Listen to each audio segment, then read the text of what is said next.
of toxic people in your life. Now, for some of you, this won't apply. For some of you, you will have lovely, supportive people around you. But I hear all too often about people complaining about friends and family who just don't seem to get it. And over the years that I have been struggling with this, and at the beginning I really struggled with this, the thing that I've learned, I'm sorry to say, that it's quite difficult to change the hearts and minds of these people in most cases. Those who don't get it now are probably never going to get it. And so what I would say is either stop having contact with those people.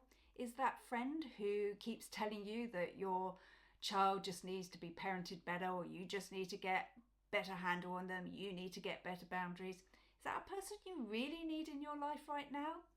I mean, maybe you feel you do. And if you do, then maybe have a think about how you spend your time with them. So maybe it's going for a coffee with them and just not bringing the kids. If they say, let's take the kids to soft play, and you know your kid is just going to have a meltdown and you're going to feel like your friend's going to judge you, don't go to soft play with them. Go by yourself or find someone else to go with. And this might particularly apply for family, because that's what I hear a lot.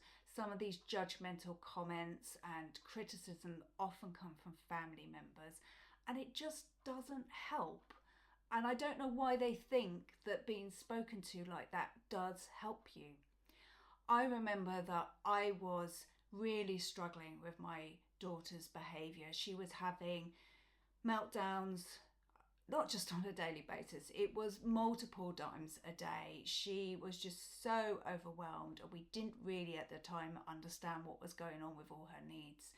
And I was really struggling because she would have these meltdowns and they would go on for about an hour, and everything people told me to do, give them a hug, use a distraction, it didn't work. And in many cases it actually made things so much worse. Like you couldn't touch her, you couldn't hug her during a meltdown.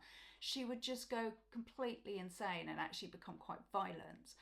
And so I learned that I didn't really understand why this was happening. I do now, by the way. It's sensory issues. So if you're going through this, if you're trying to hug your child and it's making it worse, chances are they've got some sensory issues. So maybe we will cover this in another episode, but you need to get your child assessed by an OT. Getting back to my point. So I had learnt that I couldn't hug my child while she was having a meltdown. It didn't make it better. It made it so much worse. And I didn't understand why, but I just knew I couldn't do it.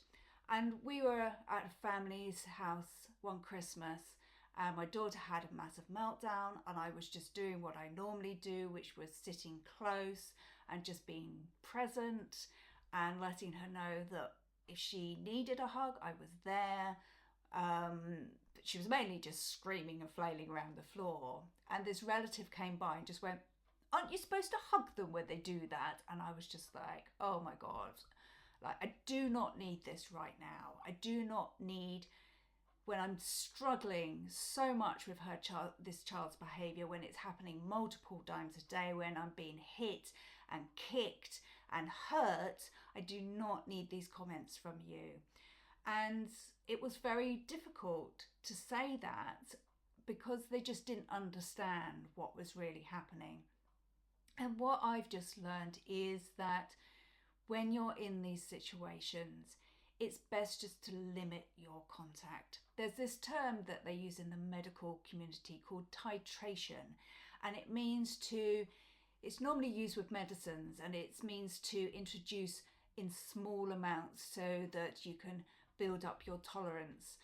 But I would say that you sometimes need to titrate with your relationships, particularly your family relationships, and just do them in small doses. So at times like Christmas and birthdays, put a time limit on how long you're going to spend with that person.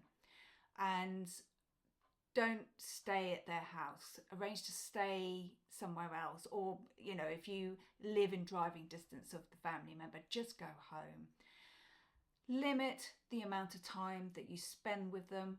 It will benefit you because you'll be less stressed by all the judgment, and it will benefit your child because chances are, if they're misbehaving, I hate that term, I don't know why I use that term, if they're playing up, if they're struggling, that's the word I want. If they're struggling, it's because a need isn't being met. And it might be because they are finding it really hard with all these people around them. It's just really overwhelming for them. So do yourself and your child a favour and just titrate on those relationships.